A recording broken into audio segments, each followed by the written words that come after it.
राजकुमारांच्या प्रावीण्याचे प्रदर्शन बघून गुरु द्रोणाचार्य संतुष्ट झाले. एकदा प्रार्थनेनंतर सर्व शिष्यांना थांबवून घेत ते म्हणाले, थांबा शिष्यानो, थांबा. गुरुला गुरुदक्षिणा दिल्याशिवाय गुरु ऋणातून मुक्त होता येत नाही. आता तुम्ही पुरेसे मोठे आणि समर्थ झालेले आहात. मी तुमच्याकडे निसंकोच गुरुदक्षिणा मागू शकतो. आज मला काहीच कमी नाही, पण पूर्वी आमची परिस्थिती गरिबीची होती. पांचाळ नरेश, यज्ञसेन द्रुपद माझे जिवलग मित्र.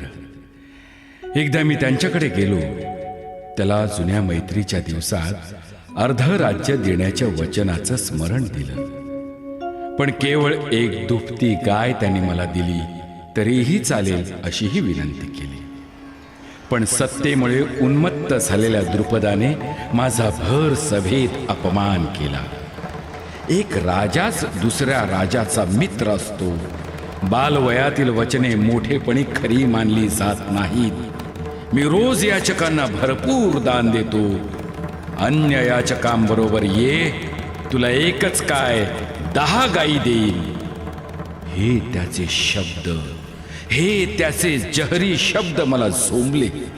मी निश्चय केला, मी असे शिष्य घडवीन की जे द्रुपदाचा नक्षा उठवतील.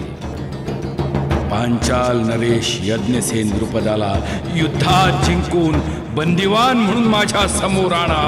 हीच माझी तुमच्याकडून अपेक्षित गुरुदक्षिणा आहे. जा. आपल्या गुरुदेवांच्या हृदयस्पर्शी बोलण्याने राजकुमार पेटून उठले. जीवनातले पहिले वेळे युद्ध, आणि ते सुद्धा गुरुदक्षिणेसाठी. दुर्योधनाने आपल्या भावांसह कर्णाच्या नायकत्वाखाली स्वतंत्र सेना विभाग केला. युधिष्ठिराच्या नायकत्वाखाली पांडव आणि त्यांचा सैन्य गट एकोप्याने जात होता. सगळ्या सैन्याच्या मागे एका छोट्या तुकडीसह गुरु द्रोण चालले होते. दुर्योधनाचे सैन्यदल रणगर्जना करीत पांचालांवरती चालून गेलं. तो हल्ला परतवीत पांचाल सैन्याने इतका जोरदार प्रतिकार केला की कौरव सैन्य विचलित झालं आणि पळू लागलं. द्रुपदानं आणि त्याच्या भावांनी कर्ण, दुर्योधन आणि पळणाऱ्या सैन्याचा पाठलाग सुरू केला. याच वेळेची वाट पाहणाऱ्या भीम आणि अर्जुनाने आपल्या ताज्या दम्याचे सैन्य पळणाऱ्या कौरव सेनेच्या आणि द्रुपदाच्या मध्ये घातले. हातातल्या गदेने भीम आणि बाणांचा वर्षाव करीत अर्जुन द्रुपदाच्या संरक्षकांवर विजेसारखे कोसळले. द्रुपदाच्या सैन्याला पराभूत करून द्रुपदाला बंदिवान केले आणि द्रोणाचार्यांसमोर उभे केले.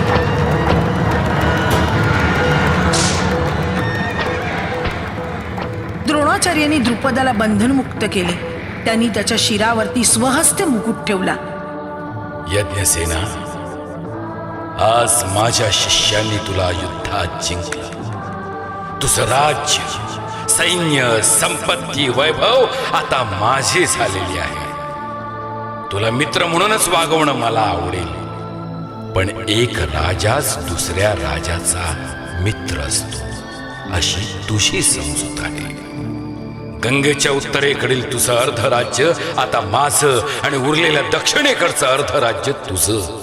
माझा लाडका शिष्य अर्जुन यानं मला गुरुदक्षिणा देऊन माझ्या सर्व शिष्यांना गुरु ऋणातून मुक्त केला आहे.